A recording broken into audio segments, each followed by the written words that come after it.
Everyone, it's Summer from Hammond's Nest. Welcome. Glad you're hanging out with me today. I want to show you a creative use for a door hanger cutout. So you could use this as a door decor piece or as a home decor piece. But I have a peach cutout here. You know, with summertime around the corner, peaches are really fun. But this one's a little different interpretation than what you might normally see. So what you see me doing here is I'm decoupaging some beautiful tissue paper that I picked up at Hobby Lobby. It's like a pretty pink and peach floral. And I just used Mod Podge to decoupage that down on the main part of the peach. Now I'm using some sandpaper just to kind of score the edges to get all that extra stuff off. I have not yet put my sealer coat of Mod Podge on, but I will just a minute. So I'm just using an X-Acto knife and I'm getting that all kind of close to where it's going to be. We're going to do a lot, give this thing a lot of attention, okay? But it's going to look pretty unique in the end. So now I'm taking that Mod Podge and I'm putting my protective coat over, and I am going to let that dry a little bit. And then I'm going to I had recorded this part where I painted the leaf, but I just had two different color greens that I used to paint the pretty leaf, and then I let that dry. I'm sorry I didn't get that on camera for you, but just that happens sometimes. But the colors were Celery and Moss by Waverly, those two greens, if you were curious. Okay. Let's move on to the next step. So now I have this beautiful color called Apricot. This is a chalk paint as well. It's made by Dixie Belle. And I basically made a custom color wash glaze. If you've been following me for a while, you've seen me do this. And so I watered down the chalk paint, and I'm using to paint it over that tissue paper and wiping it back with just water and a damp paper towel. That's all that I'm doing. So it's kind of creating this peachy colored haze over my tissue paper. It's so beautiful.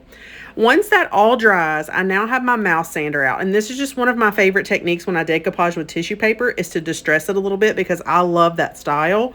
So I just distressed around the edges and added a little character. Next, I have the Burnt Umber Folk Art acrylic paint. Again, I'm making a little color wash, so I've misted some water. And this is going to be my antiquing part, but I'm also going to go ahead and hit that stem because, you know, the stems are brown. And I'm wiping that back, so it's looking kind of like a stain, right? So now I'm just kind of like glazing with this paint stain, if you want to call it that.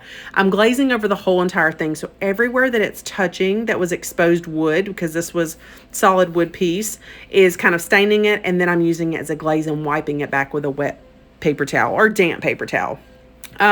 It's turning out really good. So it just adds a lot of movement and a lot of extra character, and I just love it. Now I have a little bit of paint on my paper towel, and I'm just using that to wipe along the edges to kind of stain it. It's working out great.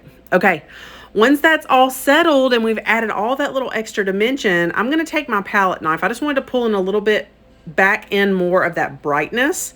So I've got that color Apricot in the Dixie Belle chalk paint line, and I'm using a palette knife and just adding a little bit of brightness and painting with my palette knife there. So that adds in another extra layer of character. So we're kind of essentially creating a mixed media piece here.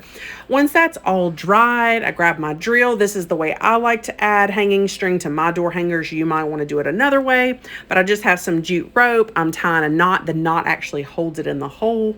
And so I'm going to do that in a couple places, and then it's ready to hang. Lastly, as one extra step of protection, I use some Rust-Oleum satin clear coat spray because I did plan on hanging this on outside on a door, like on a covered porch.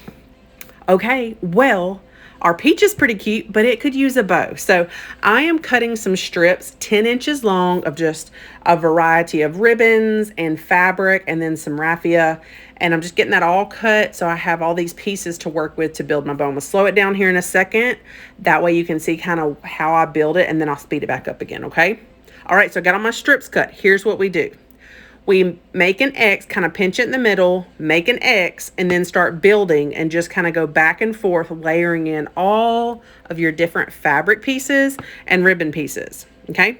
And then a little bit of raffia here and there. There's really no right or wrong to this. You just kind of layer this stuff back and forth in your hands, keeping a tight center, okay? I'm going to speed it back up, get all my layers in. I love all the different colors and the different textures that making a bow like this, that gives you the opportunity to do. So, all right, slowing it back down for you now is we're going to flip this over, keeping that tight center with a smaller jute string. We're going to tie that center. And all I do is I kind of flip it over. So what you're looking at now is the back of the bow. Give it a real tight cinch kind of pull. And then I just do a little bow on the back to tie it up. And then the most important part of this style of bow is to fluff it all out. Pull it all out using a combination of wires and all that. You know, it will form and shape in a different way. Lastly, to put my bow on, I use a light duty stapler with a 1/4 inch, because this is a 1/4 inch wood. And I'm just pulling back the ribbon and popping a couple staples underneath there to secure the bow on. What do you think? I told you it's unique. It's a little different. You know, it's got that distressed, weathered, worn, peachy look, but it's still got pops of brightness for the summertime. I really hope you enjoyed seeing this one all come out so pretty. I hope y'all have a wonderful day. Thanks for hanging with me.